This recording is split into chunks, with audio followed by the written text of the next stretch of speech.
Story 1. I can tolerate a lot for a long time. I don't say anything. I just sit there until I can't take it anymore and I explode loudly.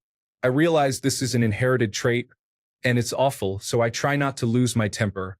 Story 2. I often find myself overthinking things. I play out scenarios, sometimes stressing about events that have not occurred or may never occur. Story 3. I can really shut down when I feel slighted or when my mood changes.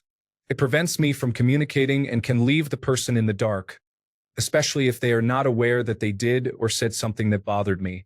Then I will move on and open back up. I do not intend to be manipulative, but I can see how it can be perceived that way. I did not really learn how to be comfortable expressing my emotions as a child, and my parents would frequently do the same to me, so I learned to respond in kind as a form of protection. Story 4. I have borderline personality disorder, and I will never be able to be more than a temporary partner. I love completely, but I will always struggle with never being the one. I won't have normal experiences or a typical relationship progression. The worst part is that this was inflicted on me due to a trauma I didn't deserve. I feel like I am serving a life sentence for someone else's crimes. Story 5. I have a habit where if I can't master something the first time, I get frustrated and don't want to try again. I'm trying to stop this reaction, but I can't help it. I'm currently learning the bass and can already sense that feeling creeping in. Story 6. My lack of motivation and my inability to take things seriously are affecting me. I would say the lack of motivation is what truly challenges me. Story 7. Horrible anxiety and paranoia. I tend to think everyone will leave me, and I usually cannot communicate it properly. Story 8. My anxiety and procrastination are significant issues. Honestly, I would be much further in life if I had acted on my ideas. Recently, I started improving, but I need to make lasting changes. I could have already been a multimillionaire by now. I could have found a girlfriend or wife and have a home with dogs, though I am unsure about having children. I could have been smarter by reading the books I want to read but don't, although learning is not my biggest issue. I truly dislike this situation. Story 9. I am slowly noticing in myself the patterns I disliked in my parents, and I can't do anything about it except feel frustrated. Story 10. I am an envious person. I will praise you and compliment you on your achievements, while also listening to and supporting you. Story 11. I am self-aware and still figuring it out. I can talk extensively about how my life is challenging and provide a step-by-step plan for improvement, but I do not take action. I am probably exhausting to be around. Story 12. I am passionate about many things and struggle to hold my tongue, which, combined with a short temper, has led to several friends leaving. Story 13. I try hard to care about others and do nice things, but sometimes I wonder if it's just because I've been told to do so. At times, I feel disconnected, as if I am only pretending to care. Story 14. Poor social skills. Throughout my life, I have usually had a guide, such as my brother or now my wife, but I have never learned anything from these guides. Story 15. I grew up in the Jehovah's Witnesses community and left as soon as I could. It was ingrained in me from birth that I was part of the enlightened crowd and everyone else was a poor, ignorant heathen. This subtly instilled a superiority complex in me that I have had to fight my entire life. Story 16. I am very self-focused. I tend to talk excessively. I sometimes lie. I feel anxious about engaging in social situations. I often forget to write thank you cards. I can be critical of others. Story 17. Narcissistic. Everything has to be about my feelings, my struggles, and my problems. I am working on it now. I thank my ex for leaving me because I honestly would not have reflected on it had he stayed. Story 18. I always smell. I shower every day, apply antiperspirant, and wear newly washed clothes almost every day. I still smell. The worst part is that I cannot smell myself at all, but I am often told by family and close friends that I smell. Story 19. I hate lying. I am good at lying because I am afraid of letting others down or upsetting them. I literally disgust myself for the lies I have told in the past, and it took a lot of therapy to help me understand why I did it. Story 20. I have an extremely stressful family life, and it makes me dreadful to be around. Not because I lash out or anything, I'm just profoundly tired of it. Story 21. My ability to procrastinate affects everything. Even when I'm watching a new television show and want to find out what happens in the next episode, I will delay watching it, even if I have nothing else to do before it starts playing. Story 22. I can be somewhat selfish and I work hard to improve. My wife is very selfless, and this often makes me feel inadequate. However, she understands my efforts, which helps me. Story 23. I have known adversity and struggle in life, but I have overcome it all to become successful. I cannot understand or sympathize with people who are healthy, able, and have never experienced adversity. I find it difficult to relate in any context. For these reasons, I can be overly judgmental. I'm working on it. Story 24. I let my anxieties impact my relationships by bringing them up and then making myself feel more anxious, which ultimately makes the situation worse. Story 25. I do not care much about other people. It drains me to hear about their problems just for the sake of listening or comforting them. Story 26. My inability to control my tone when making a reasonable point is often misinterpreted. Passion is frequently confused with anger. I wish people would focus on content over delivery. Story 27. My anxiety and my need to overcompensate for it often lead me to ignore my actual feelings and not notice the feelings of others in the moment. I also tend to be quite messy and am not the best at cleaning. Story 28. I believe I am smarter than most people around me and often find it difficult to trust others with even the most basic tasks. Writing this has made me realize I have control issues.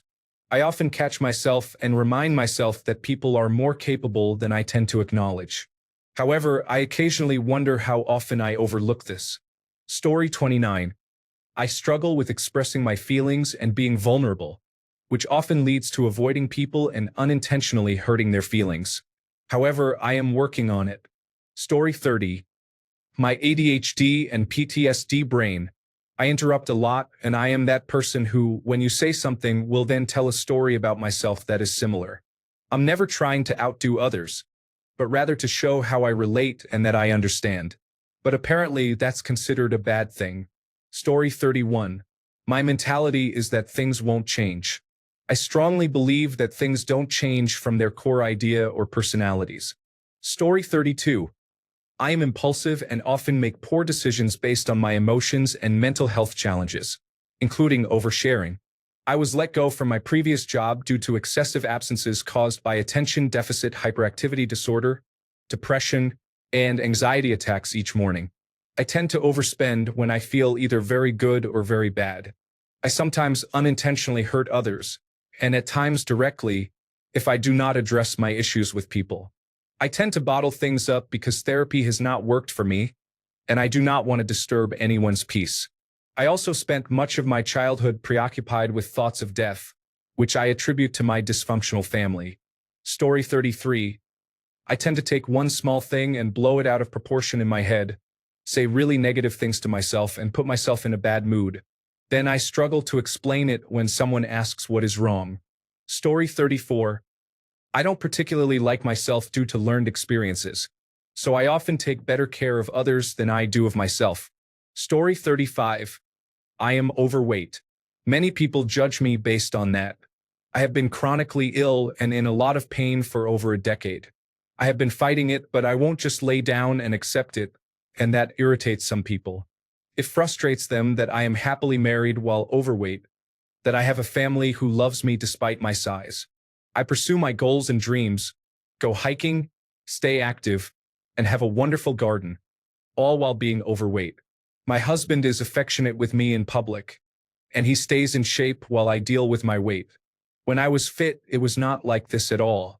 I am working to get into better shape, and just this year, my muscle strength has gradually improved. After 10 years in this body, I've realized that there are much worse things than being overweight. Story 36. I micromanage. I make plans in my head, do not communicate them to anyone, and then become extremely stressed when the plan is not followed. For certain tasks, I also need them to be executed in a specific way, and I become stressed if that is not adhered to. When I am stressed, I can be snappy. Not always, but it definitely occurs, and when it does, it usually affects the wrong people.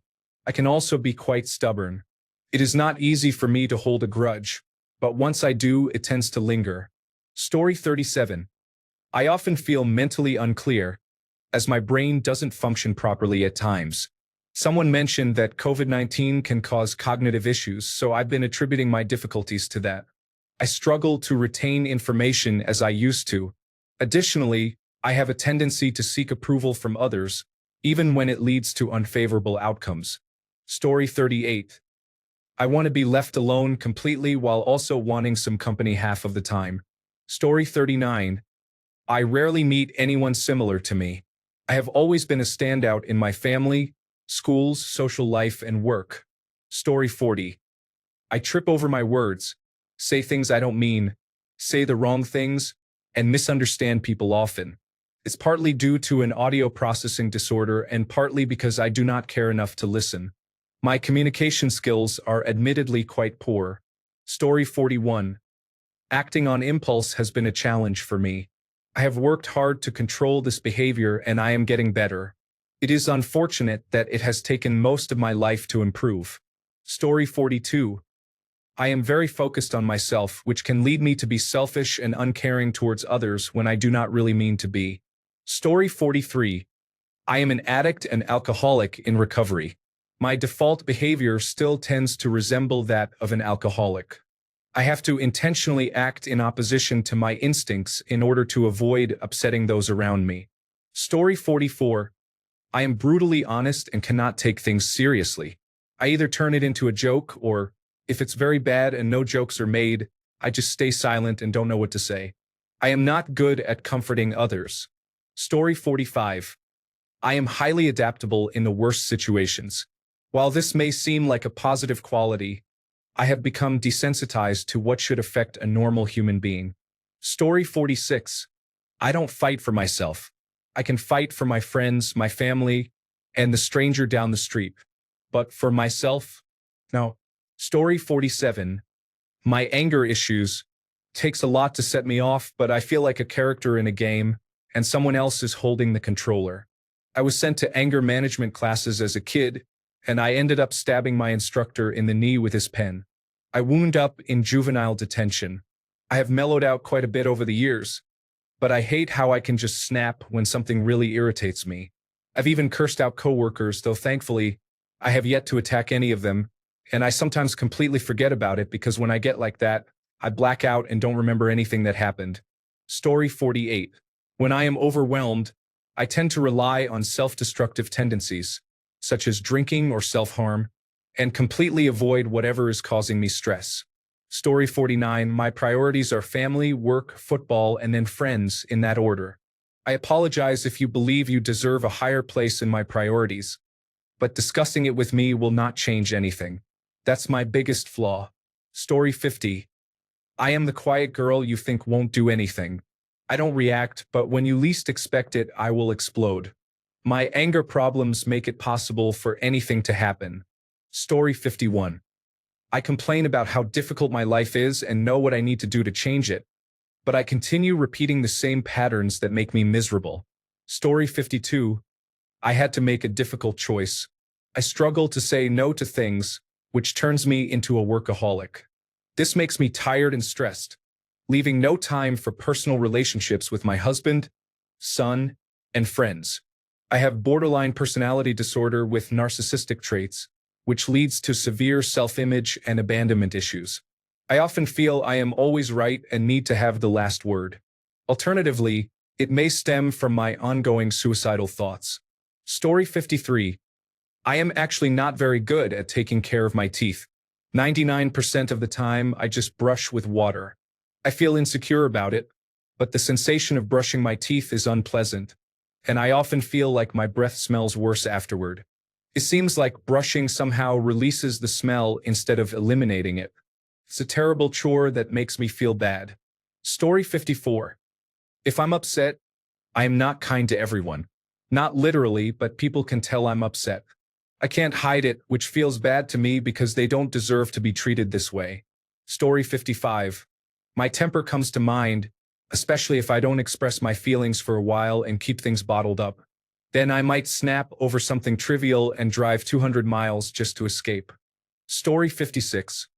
Most of my friends would describe me as relaxed, easygoing, and kind. However, most of them do not know that I can become very mean and irritable when I am angry. This almost never happens, but when it does, it is quite intense. I have done a good job of managing it and preventing it in a healthier way now. Story 57. I always have to check on everyone else first and make sure they are okay before I can even think about myself. I am definitely guilty of that whole setting yourself on fire to keep others warm concept. Story 58. Disorganized attachment involves being fearful and mistrustful of comfort and stability. It requires a certain degree of emotional support but often lacks the understanding of how to support the needs of others in return. Working on it. Story 59. I am honest. Sometimes it's blunt, but always honest. Many people prefer to be told little lies and nice bedtime stories. Story 60. I have auditory processing issues, so I often don't take in much of what anyone says to me. However, I can talk endlessly. Story 61. Indecisive. Then I ask someone to make a decision for me and get annoyed when they make the choice I didn't want. Story 62. I assume the worst possible scenario about almost everything.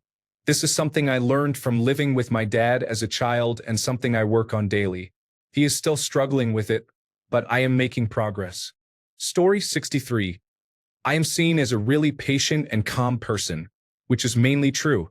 Instead of talking about my problems or getting annoyed, I quiet myself for a little while, though not enough to be noticed. Then it all hits me at once about every 5 months, and I cannot deal with anyone, even close friends, for a week, leading to almost complete isolation. Story 64. I have little motivation for preparing for the future and have stagnated to the point of self-inflicted anxiety paralysis, where I live each day wondering why I can't get my act together. It's much easier when I don't think about anything.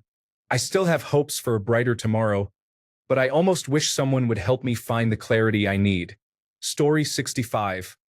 I can be clingy, needy, naive, gullible, and too giving. Maybe sometimes I express strong opinions, but I know when to back down. However, emotions can take over sometimes. Story 66. I often feel cold and have a tendency to analyze everything with a problem-solving mentality. As an engineer, this mindset helps me in my work, but it can make me seem annoying in relationships. I recognize this and try to hold back whenever someone shares their problems. They may just want to vent rather than immediately seek a solution. While I never express this aloud, conversations about problems without a focus on finding a solution often feel like whining to me. Story 67. My habit is to look at everything logically rather than emotionally.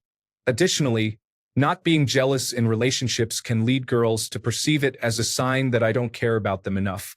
Story 68. When I see people not helping themselves or seizing clear opportunities, I can be terribly mean. Often, I feel horrible about it afterward and end up apologizing. I usually keep it in check, but occasionally I just can't help it. It drives me crazy. As the movie said, there are very few things sadder in life than wasted talent and opportunity. Story 69. Cannabis keeps me chill and balanced, allowing me to tolerate a lot, which makes me a likable person.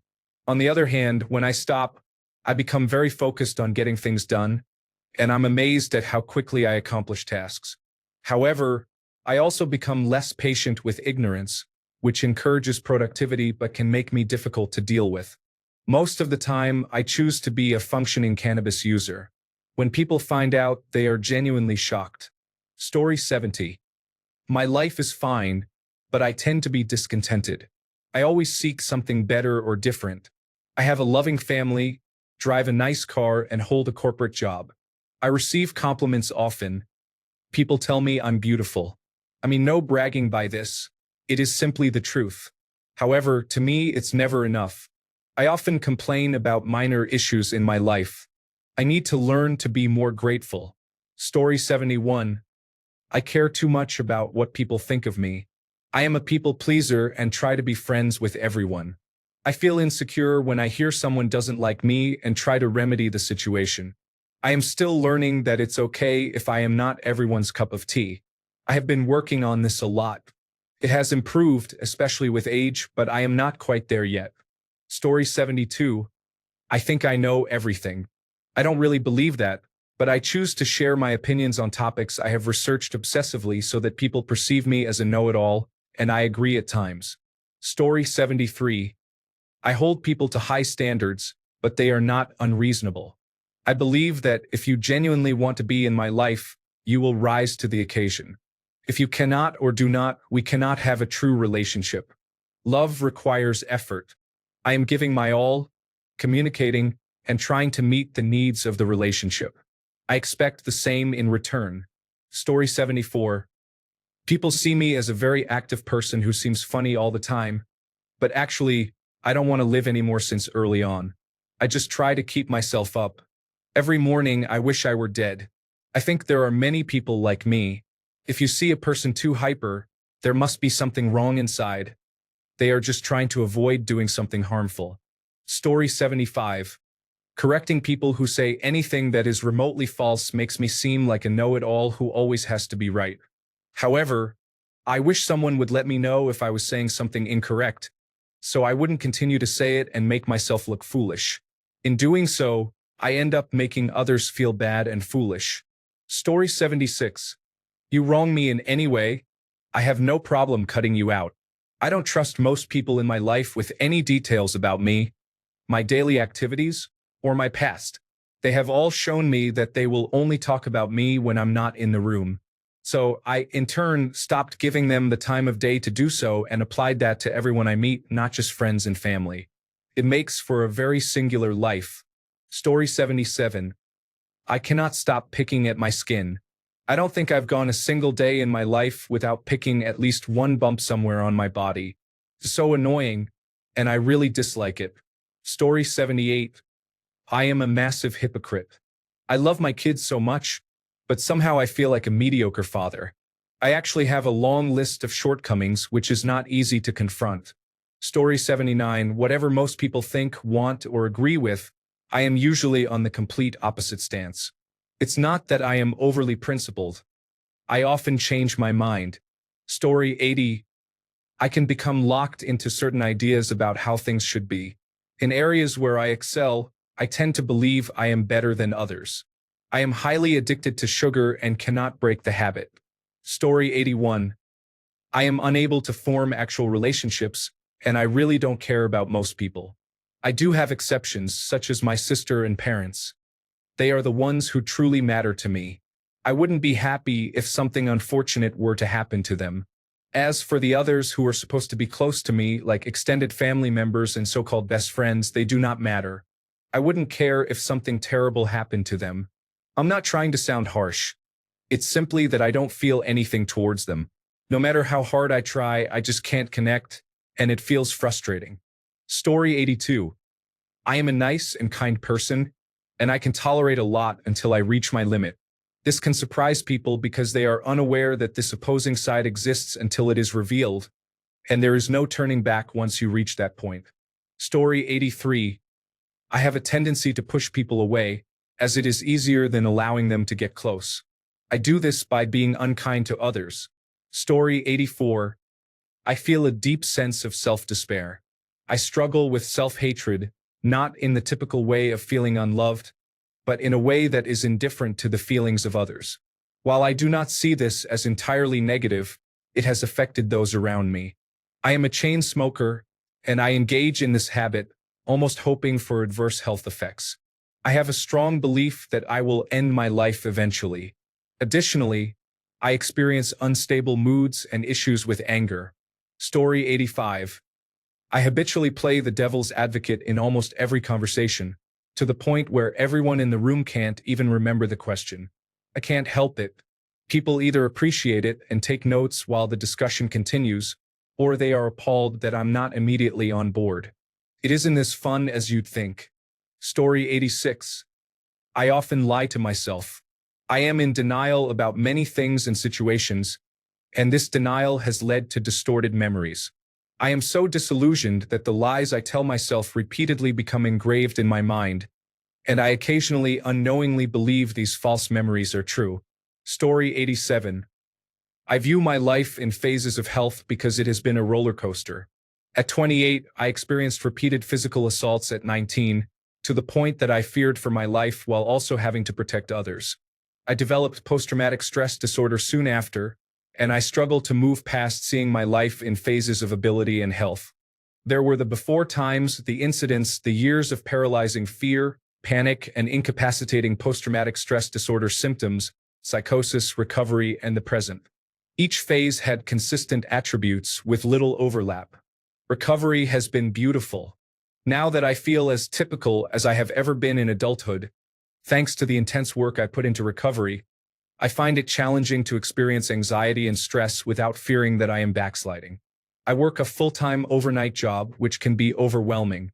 Sometimes I panic when it becomes too much, convinced that I am backsliding, that I will be fired, that I will disappoint myself, and that I will struggle to find another job that pays as well as my current one. I worry my family and friends will also be disappointed in me. I want to start viewing my current experiences more holistically and truly learn to cope with heightened stress without catastrophizing. This is my greatest challenge at the moment, and it affects me enough lately that I consider it the worst aspect of myself. If this question were more about, what's the worst thing you ever did? I once drunkenly dropped an entire plate of lamb at a potluck while alone in the kitchen. I arranged the food back on the plate to continue serving it, only discarding the very bottom layer that touched the floor. I would be horrified if I learned someone ate food that had been on the dirty floor. I don't carry that moment with me, but when I recall it, I cringe and send silent apologies. Story 88. I'm judgmental. Many times, my judgments turn out to be accurate and valid, which reinforces my bad habit. I'm working on it. Story 89. I believe I am often more confident in my abilities than I actually am. This attitude, combined with my competitiveness and tendency to set unrealistic expectations for myself, leads me to justify personal goals that I have not achieved. I tend to think I am better than I am, which results in minimizing or ignoring my failures. Story 90. I want to change, but I'm paralyzed by fear. It has immobilized me. I want a girlfriend, I want to go to college, and I want to be a useful person. I wish my self-doubt wasn't so strong within me. Story 91. I am deeply empathetic, to the point that I quite literally feel other people's emotions very deeply as if they are my own. As the designated therapist friend, you can only imagine how often I experience this. Because I have nobody to talk to about it and a host of other issues, I tend to shut down and isolate myself for days or even weeks at a time. This makes me difficult to be around, and I often feel like a bad friend for it. However, I can't help it, as if I am a sponge for human emotions. I am trying to work on it, though. Story 92. I have borderline personality disorder. It physically hurts when I experience a panic attack or a depressive episode, and once it starts, there is no stopping it. I either become enraged or have thoughts of self-harm. There is no in-between. My intrusive thoughts overwhelm me, and I become a depressive mess, expressing my feelings of misery. Story 93. I tend to be quite negative and complain often, mostly to myself. I find it challenging to engage with strangers since I struggle to find topics to discuss with them.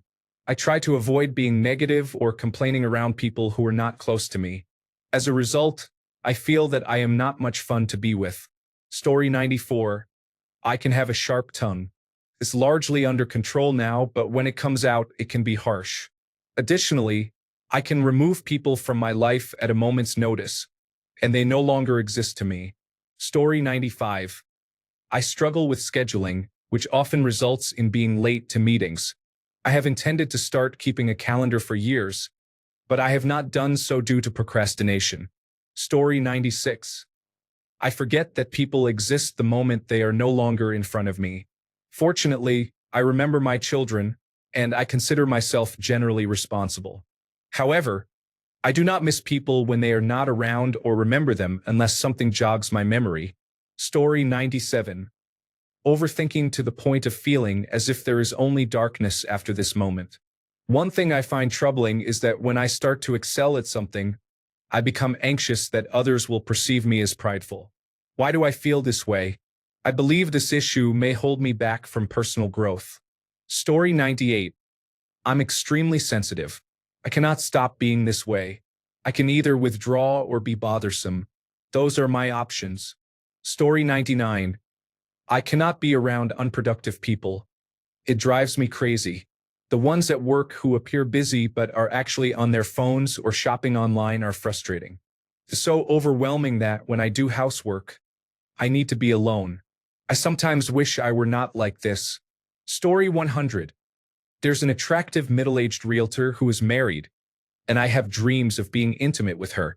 It's not because she is married, but because she is very kind and pretty. I am a 26-year-old man who hasn't had a relationship since I was 20. I hope for forgiveness for my feelings. Additionally, I am attracted to many middle-aged women, so she is not the only one. Story 101. It's a tie. I'm really obnoxious, but I think once I became a bit more self-aware, it's gotten a little better. I'm also extremely avoidant. I'll take on extra jobs just so I don't have to sit and think about my problems. I don't want to acknowledge or feel them, so I just work. Story 102. I genuinely don't care about anyone except my kids. I'm not mean to anyone or anything. I just genuinely don't care to talk to or be friends with anyone. But I do because that's how society works. My parents, siblings, and coworkers are fine, and I don't hate them or anything, but I couldn't care less about having anything to do with them. If I see or hear from them, it's cool. If not, I don't even notice. Story 103. What I thought was intensity and passion for what is right may actually be aggression and anger.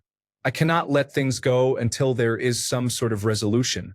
This is the challenging combination of being possibly perimenopausal with a sprinkle of attention deficit hyperactivity disorder and a deluge of obsessive-compulsive disorder.